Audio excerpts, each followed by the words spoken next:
Good afternoon, everybody. Today we are going to be just finishing up our lesson on solving systems by elimination. Notice I have titled this Solving Systems by Elimination Harder. The reason for that is because sometimes things are not custom set up for us to use the system of solving by elimination, but we can still do it. So let's go to this first slide. Sometimes it's not possible to eliminate a variable by simply adding or subtracting the equations, which is what we had done yesterday. When this is the case, you need to multiply one or both equations by a non-zero. We don't want it to go away, but we multiply one or both equations by a non-zero integer in order to create a common coefficient before adding or subtracting the equations. Now, I want you to go through one example and then go back to this slide to try to understand what we're saying. I understand some of you will be completely lost right now. That's okay. We're going to do an example, and then you can come back to these words and try to figure out what I'm talking about. All right? So here's our example. Look at the system that we have right here. 3x plus 4y equals negative 10, and 5x minus 2y equals 18. Notice, if we think about eliminating x, there is no common coefficient right here. I can't just multiply one of these by a negative and get things that will eliminate out. Likewise, if I look at the y's, I don't have anything that I can just change the sign on and get those to go away either. So what we do is we try to figure out which one of these variables would be easier to get in the form that we want it. We want a common coefficient, or what we really want is opposite coefficients. So what we say is that the y would be the easiest variable to eliminate, because if you look at this, we can get 4 and negative 2 to be the same pretty easily. All I have to do is multiply that negative 2 by 2, and then I have opposite coefficients like I like. Okay? So y would be the easiest variable to eliminate because 4 is a common coefficient. So what I want to do is I want to multiply the second equation by 2 so that the coefficients are opposite. Okay, and notice I have that written right down here. I'm going to multiply the second equation by 2, the whole thing, and then I've got this super duper distributive property. 2 times 5x, 2 times negative 2y, 2 times 18, which is really not all that hard to understand. We get 10x when we multiply 2 times 5x. I get negative 4y when I multiply 2 times negative 2y, and I get 36 when I multiply 2 times 18. Notice what I have now, and the reason that I did this, these are now common, or they are now opposite coefficients. And so once I have opposite coefficients, this is a real easy problem to do. I know that when I go to solve this,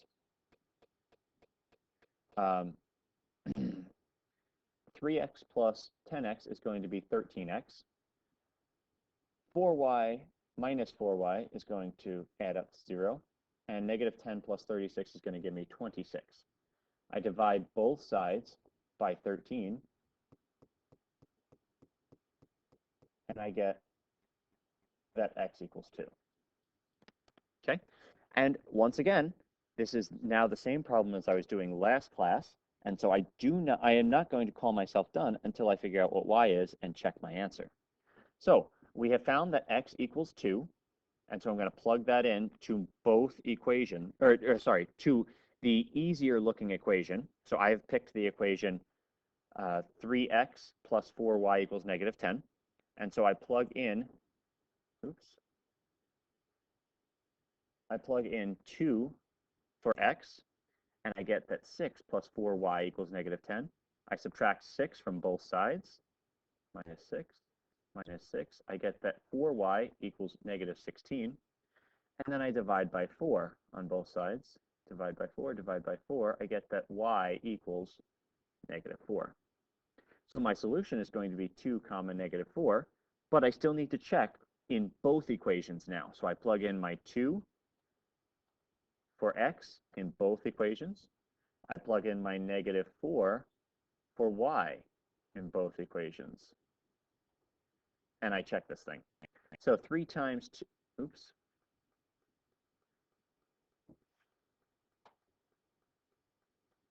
sorry about that, 3 times 2 plus 4 times negative 4 should equal negative 10. Let's see. 6 plus negative 16.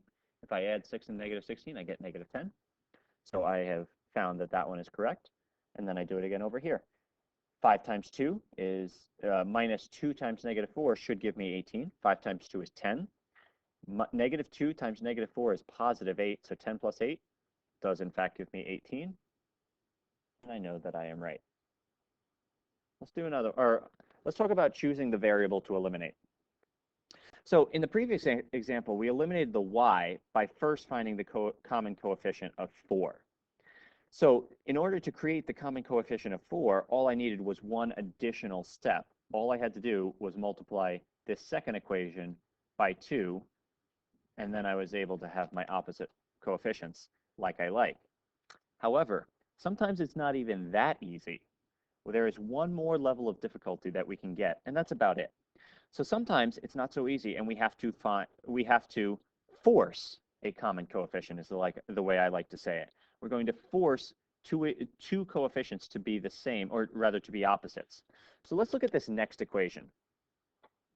What we want to do, this next system of equations, we have no common or opposite coefficients for x, no common or opposite coefficients for y.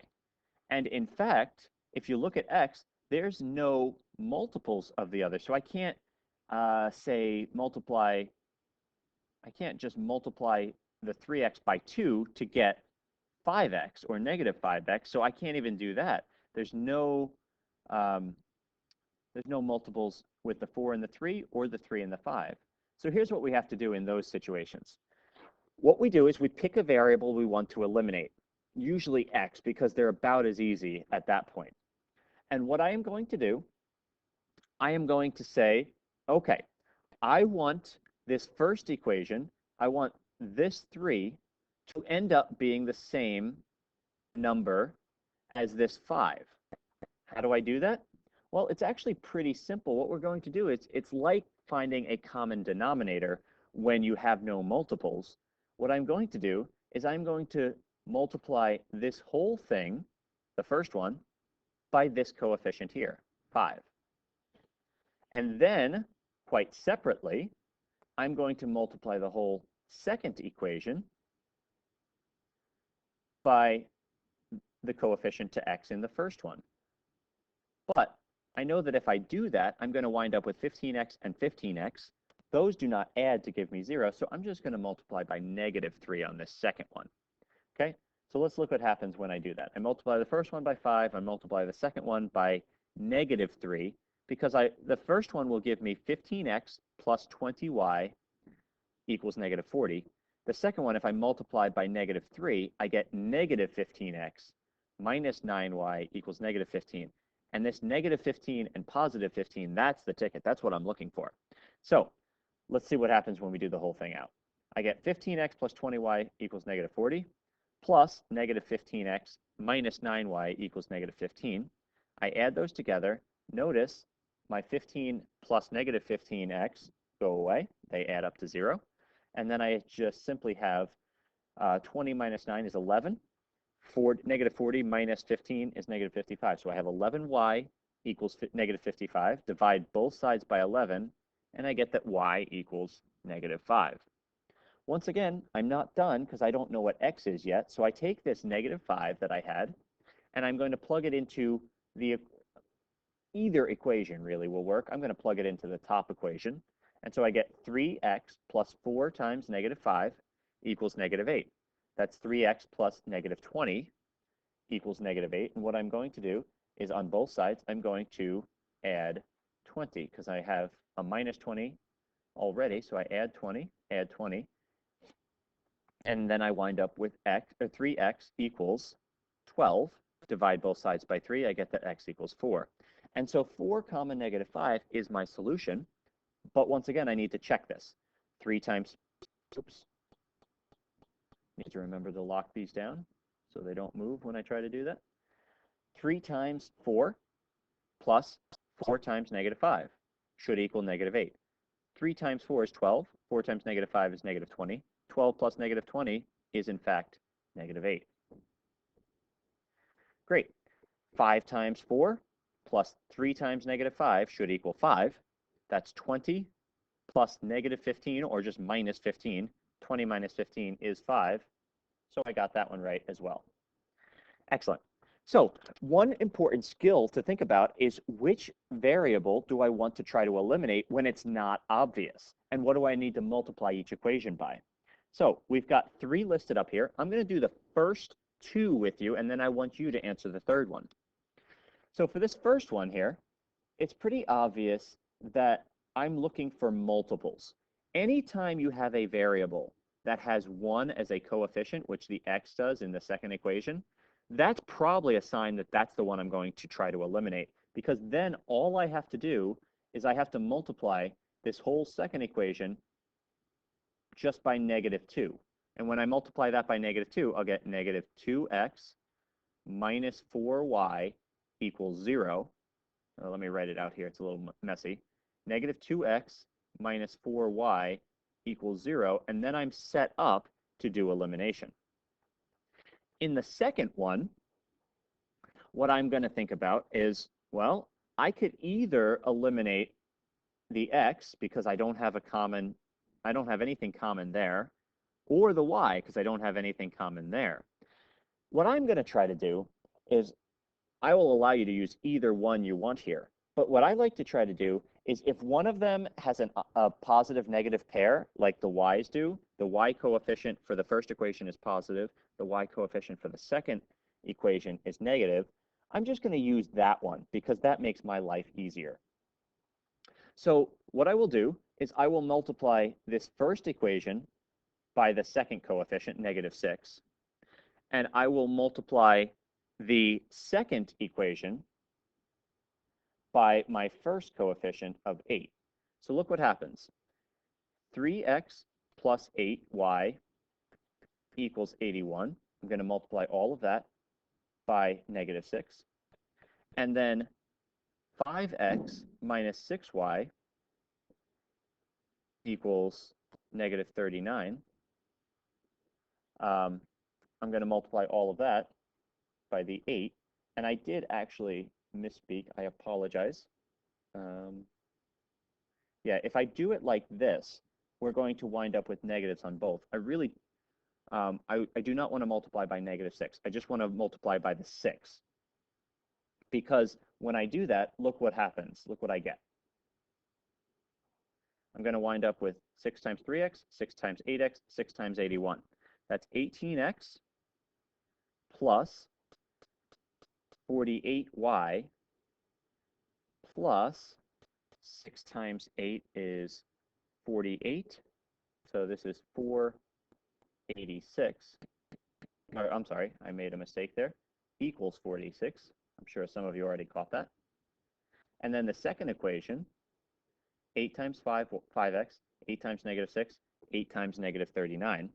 And I wind up with 40x minus 48y. There's the magic. And then 8 times 4 is 240. So 240 minus 8, negative 232. All right. Now I am custom set up to eliminate because I have 48 and negative 48. So to sum that up, what I did there is I'm looking, either one would have worked, but if I can find one that has a positive and a negative already, then all I have to do is multiply the one by the 8 and the other by 6, and these will be ready to eliminate. I want you to look at the next one and think about which one you are going to eliminate and which equation or equations you'd have to multiply by, and try to set that up. You don't have to solve it, but try to set it up for elimination.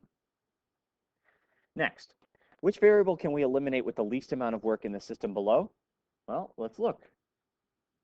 The 2 and the 3 are the coefficients for x. Those don't really help me any. What about 5 and 10? There we go. 5 and 10 are multiples of each other.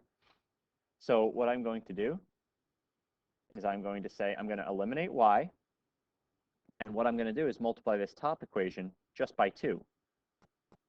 Then I get 4x plus 10y equals 40.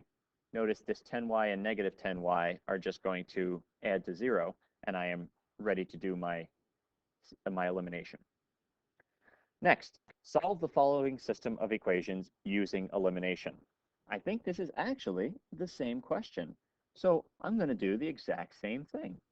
2 times 2x, 2 times 5y, 2 times 20. I get 4x plus 10y equals 40. And I'm just going to let myself know that that is used because now I have this new system of equations. I add them together. The y's are going to add to 0 and therefore drop out. So I just have 7x equals 37 plus 40 is 77. Divide by 7, divide by 7, x equals 11. Great, I'm not done yet though. I'm going to take then either equation I choose to. I'm going to take this equation that I erased in the beginning. I'm going to plug it in there.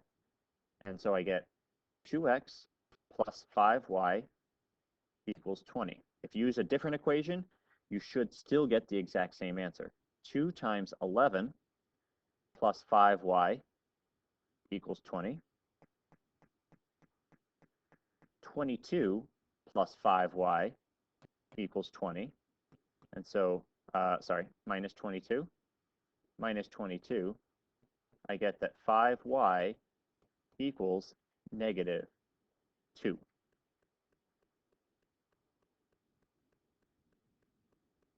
All right, so what we have to do now is just solve for y. I get that y appears to be equal to negative 2/5. Would I give you a crazy, freaky fraction and a negative one to boot? Well, I don't know. I really was kind of expecting an integer answer because all of my answers have been integers so far. So I wonder, is there a way to figure out if I got this correct or not? Well, if you said yes, you are quite correct. Let's go ahead and bring all of this back up to the top. I know that you will have trouble with this, so just put it in where you can find room. I have 11 comma negative 2/5 appears to be my answer. What I need to do is check this to see if I made any mistakes anywhere, because like I said, I was kind of expecting an integer answer. So I write out each equation separately. 2x plus 5y equals 20, and 3x minus 10y equals 37. And here's where you get to figure out, did I make any mistakes or not? Because that's a really good thing to be able to answer for yourself without saying, hey, Mr. Duncan, did I get this one right? So we get 2 times 11. I don't know why I'm doing that in black. 2 times 11 plus 5 times negative 2/5 equals 20. Let's see what happens. This is 22. 5 and the 5 in the denominator have a common factor of 5, so I divide that out. They both reduce to 1. So I get 22 plus 1 times negative 2 is just negative 2. 22 plus negative 2 should equal 20. This is the same thing as 22 minus 2. And what do you know? I get 20 equals 20. Thus far, it's looking like that freaky fraction was actually a valid answer. Now, let's try the other one. I get 3 times 11 minus 10 times negative 2/5 is supposed to equal 37. So I have 33 minus a negative times a negative. A negative times a negative is going to give me a positive, so plus the 10 and the 5 have a common factor. The 5 turns into a 1, the 10 turns into a 2, and I have 2 times 2. So 33 plus 4 should equal 37. Well, 33 plus 4 does equal 37. So 37 equals 37. I didn't do anything wrong. The answer just contains negative 2/5 as my y value. This happens sometimes. Do not always be expecting an integer, but the magic of doing this is you can check all of your work to see if you got it right. Number 3, which variable can you eliminate with the least amount of work in the system below? Let's see. 3 and 4? Maybe. What about x and 3x. Hey, there's my winner, because anytime I have a coefficient of 1, it's really easy. All I'm going to do is multiply this top one by 3 or negative 3, do you think? Well, I would say negative 3, because then I'd get negative 3x and be ready for my elimination. And so that's what we're going to do.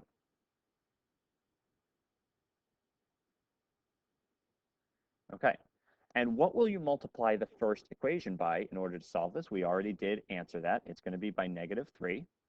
And so knowing that you're going to multiply by negative 3, I want you to go ahead and try to solve the rest of this problem on your own.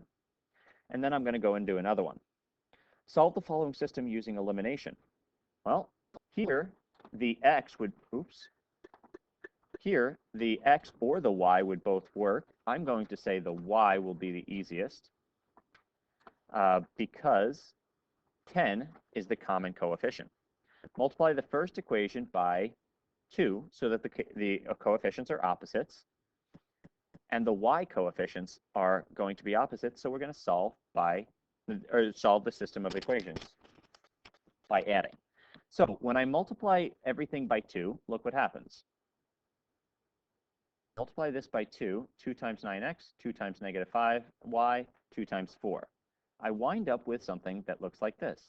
18x minus 10y equals 8. And then we're just going to try to solve. Well, 18x plus negative 18x, I know that gives me 0, so great, I've eliminated that. Negative 10y plus 10y gives me, it gives me 0, so plus 0y.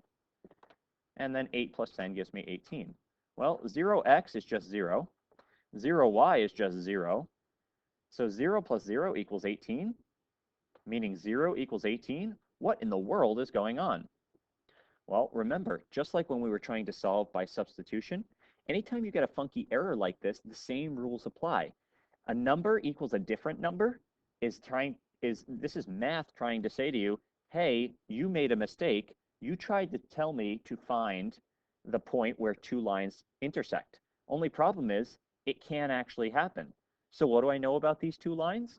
I know that they are parallel, so I say no solution because lines are parallel. Oops.